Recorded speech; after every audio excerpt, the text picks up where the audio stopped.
Hola a todos, aquí estoy de nuevo.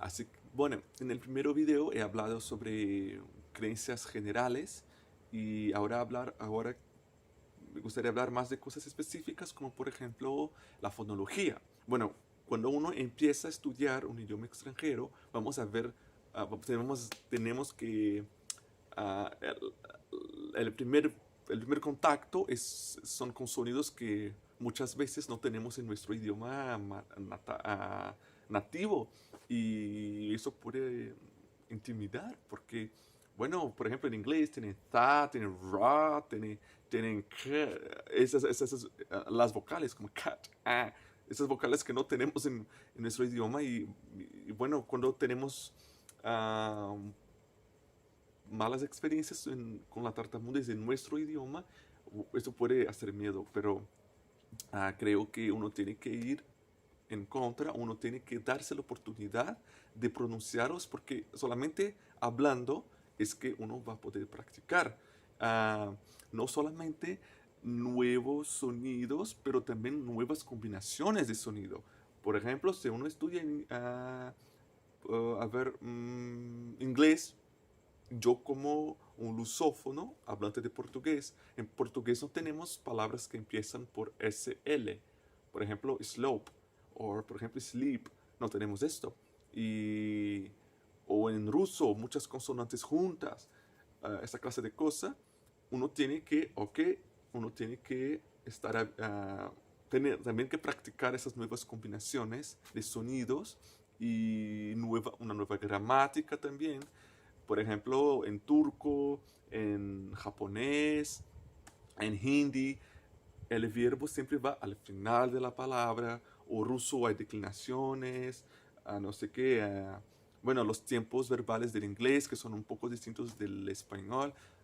Esto, cuando uno no habla un otro idioma, uno tiene que manejar nuevas estructuras gramaticales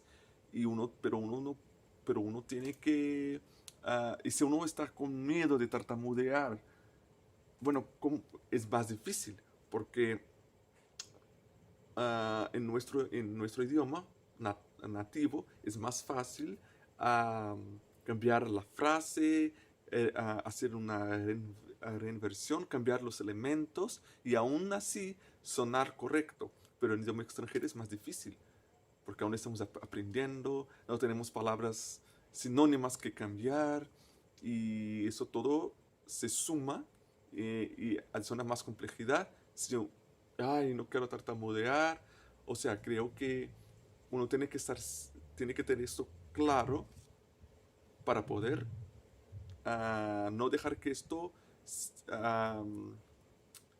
sí, para que eso te impida. Y cuando uno sabe de esto, cuando uno está consciente que esos son factores que van a venir, entonces uno ya se hace más tranquilo. O sí, cuando uno no sabe de algo, las cosas son más fuertes. Así, por eso digo que es importante, en mi opinión, estar consciente que esos son factores que van a intervenir y entonces poder tomar una actitud más racional y no tan emotiva, no tan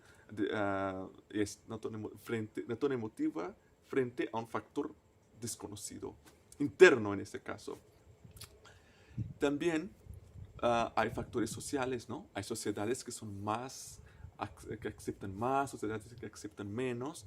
Por ejemplo, aquí en Holanda yo veo que los holandeses son muy abiertos y tienen una comprensión del tema muy avanzada, tal vez porque hay aquí, por ejemplo, una cantora que se llama Miss Montreal. Es muy famosa, está en todos los lados y incluso participó en el The Voice, en The Voice de Netherlands, y es maravillosa y ella ha creado una revolución en el entendimiento del tema en el país y creo que eso es muy bueno. Están más avanzados, pero en contra, yo por ejemplo estuve en China y estuve 2 años y desafortunadamente, con todo respeto a los chinos, pero tuve reacciones muy, muy malas, muy común que me ríen en la cara o que, bueno, claro, los chinos es una población, ¿no? Hay personas y personas, no hago generalizaciones, pero encontré personas que reaccionaron muy malamente, muy malo, de manera muy mala, en contra que, por ejemplo, en Holanda no tuve tantas veces esta clase de experiencia. Ah, pero también, claro, en China no están tan acostumbrados a ver a extranjeros, una persona occidental, hablando su lengua y por esto entiendo que puede haber esta clase de reacción, pero viste que desde un nivel personal puede ser un poco, no es genial pasar por esto. Y bueno, digo esto porque uno siente la presión que, por ejemplo, en inglés. Creo que en existe una presión para hablar un inglés bueno, muy mayor que para hablar inca, que para hablar, no sé si inca aún está vivo, pero aymara, para hablar guaraní. Si eres un extranjero y aprendes a hablar guaraní, tienes más tolerancia porque es una lengua minoritaria y creo que la gente reacciona mejor. Uh, bueno, no sé con esas lenguas específicamente, pero es lo que en general se pasa con lenguas minoritarias. Son más tolerantes al error.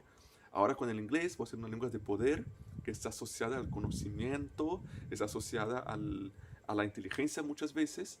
Pasa que el tartamudear, que es más asociado muchas veces en una concepción popular con desconocimiento, con estar nervioso, con no tener un dominio del idioma, entonces uno puede sentir más esa presión para no tartamudear, para hablar inglés bien, y esto es como que se retroalimenta, y es como que un looping de feedback, y finalmente, viste, yo digo esto, no me gustaría que fuera así, y creo que es nuestro trabajo desconstruir esto y decir, bueno, el inglés no es sinónimo de conocimiento, uno puede ser estúpido en muchas lenguas.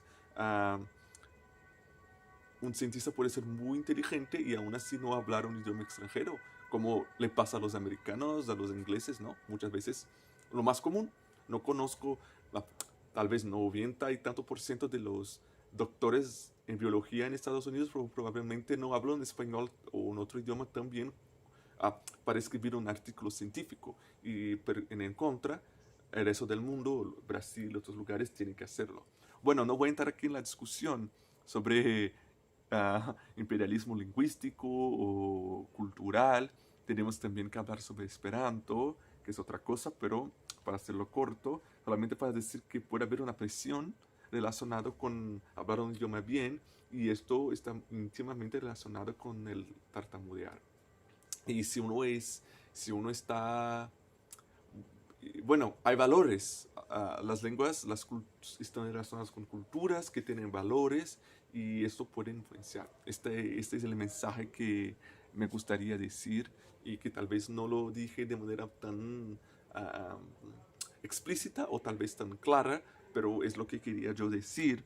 Y bueno, es esto, uno no tiene que tener miedo de hacer errores porque es parte del proceso y no tiene que tener miedo de tartamudear también, porque tartamudear es parte de tu habla y en el idioma extranjero, cedo o tarde vas a regresar y ya.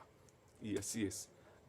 A, bueno, a no ser que lo haga en lengua de signo y ya es otra historia. ¿Ah? Y hasta donde sabemos no se puede tartamudear. Bueno, há um relato aqui ou allá de sordos que tartamudean, pero creo que no es comprobado, no es algo que está cierto. Es algo que tiene ahí alguna, bueno, sospecha que sí que hay sordos que tartamudean y está relacionado con el ritmo de la señalización, porque, bueno, algo más así. No quiero de nuevo salir del tema porque tengo esta facilidad. Uh, sí, creo que todos nosotros podemos tener provecho de un idioma extranjero, de estudiar un idioma extranjero, expandir nuestros horizontes, nuestras perspectivas en la vida y finalmente experienciar, tener una otra relación con nuestro lenguaje, potencialmente. Y creo esto. Y bueno, eso fue mi contribución. Si tiene algo que acrecentar, por favor, escríbeme y así podemos intercambiar ideas y que quizás hacer un nuevo video ah, con, con una, a, a través de la contribución. Así es. Ajá. Y bueno, así es. Los veo en la próxima.